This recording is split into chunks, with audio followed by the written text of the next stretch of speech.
நான் சொல்லட்டோம்மா, இன்னைக்கு பெரியவங்க இருக்காங்க, அவங்க இதில் சொல்லட்டுமா? எனக்கு எவ்வளோ பேர் பணம் தரணும் தெரியுங்களா? லிஸ்ட் எடுத்து கொடுக்கட்டுங்களா?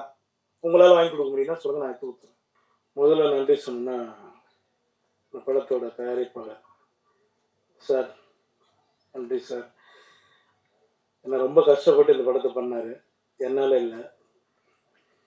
அவர் ஃபைனான்ஸ் ரீதியாகவும் எல்லா விதத்துலையும் ரொம்ப கஷ்டப்பட்டு அந்த படத்தை பண்ணார்.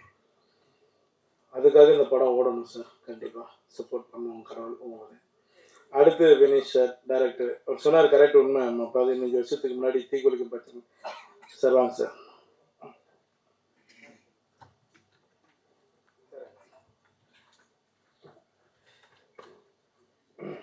பேசுறீங்க சார்?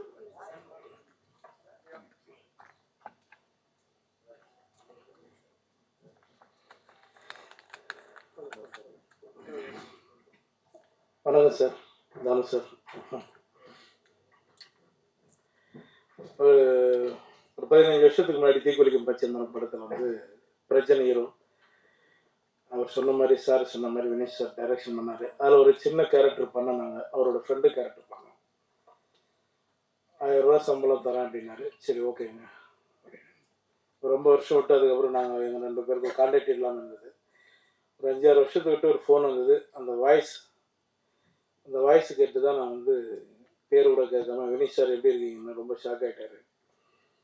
ஏன்னா நான் பழசை மறக்க மாட்டேன். நமக்கு 1 ரூபா 2 ரூபா கொடுத்துட்டு நான் மறக்க மாட்டேன். அதுக்கப்புறம் நான் பேச ஆரம்பித்தேன். பேசி வாங்க சார் நேரில் மீட் பண்ணலாம் அப்படின்னு. ஒரு 5 நிமிஷம் தான் லைன் சொன்னார். அவரோட பிரச்சனையும் சொன்னார். ஓகே, படம் பண்ணலாம் சார், நீங்கள் படம் ஸ்டார்ட் பண்ணுங்க அப்படின்னு. பண்ண படம் தான் இந்த படம். இந்த படத்தில் நடித்த எல்லாருக்குமே நான் நன்றி தெரிவிச்சுக்கிறேன். மேடம் உங்களுக்கும், அப்புறம் அறிவுபாலா, சாந்தி அக்கா, நிறைய பேர் இருக்காங்க.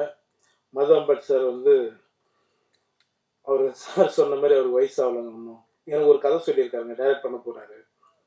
சொல்லிட்டு சார், சாரி சார் உங்களுக்கு தெரியாமல் ஒரு சரியான கதை சொல்லியிருக்காரு, சூப்பர் கதை சொல்லியிருக்காரு. அந்த படம் சீக்கிரம் நானும் சாரும் கண்டிப்பாக பண்ணுவோம். தனஞ்சயன் சார் உங்களுக்கு ரொம்ப நன்றி சார்.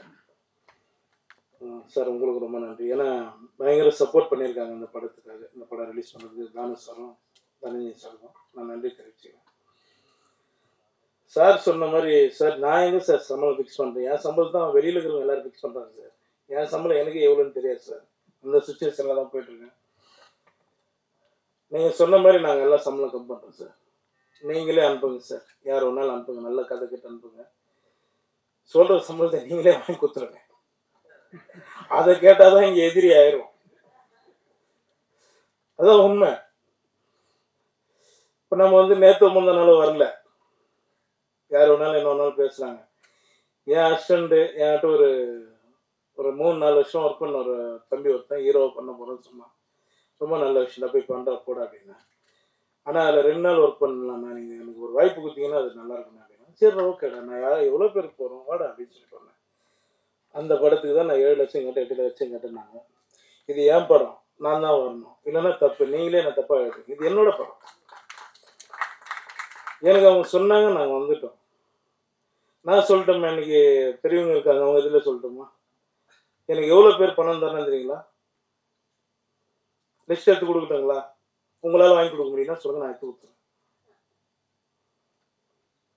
சார் உங்க லிஸ்ட் இருக்கா என்ன? கொடுங்க, கண்டிப்பாக கொடுங்க. இப்படி பேசாதீங்க. நாங்கள் சப்போர்ட் பண்ணி தான் நாங்கள் போயிட்டு இருக்கோம். என்னை பொறுத்த வரைக்கும் நான் எல்லாரும் சப்போர்ட் பண்ணியிருக்கேன். இன்னைக்கு 50-60 கோடி சம்பளம் வாங்குற டைரக்டரும் கூட எங்கிருந்து ஆரம்பிச்சாங்க நீங்கள் எல்லாரும் ஒரு முறை யோசிச்சிங்க, சரிங்களா? இந்த படம் ரொம்ப கஷ்டப்பட்டு, நான் ஜாஸ்தி பேசலை, எமோஷன் ஆகலை, அப்படியே ஃப்ரீயாக விட்டுருவோம். பேசுகிறவங்க பேசட்டும், கடவுள் பார்த்துக்குவோம், அவ்வளோதான். நான் எதுவும் பேசலைங்க. இந்த படத்துக்கு சப்போர்ட் பண்ணி இந்த படத்தை எப்படியாவது நீங்கள் தான் ஜெயிக்க வைக்கணும். உங்களோட ஆதரவு எங்களுக்கு வேணும். ரொம்ப நன்றி, எல்லாருக்கும் ரொம்ப நன்றிங்க. எனக்கு 6:30க்கு ஃப்ளைட்டு, நான் பெங்களூர் போகணும். அதனால தான் நான் 4:30 மணிக்கு போனேன்னு தான் ஒரு 1/2 hour எக்ஸ்ட்ரா இருக்குது. ரொம்ப நன்றிங்க, எல்லாருக்கும் ரொம்ப நன்றி. தேங்க்யூ.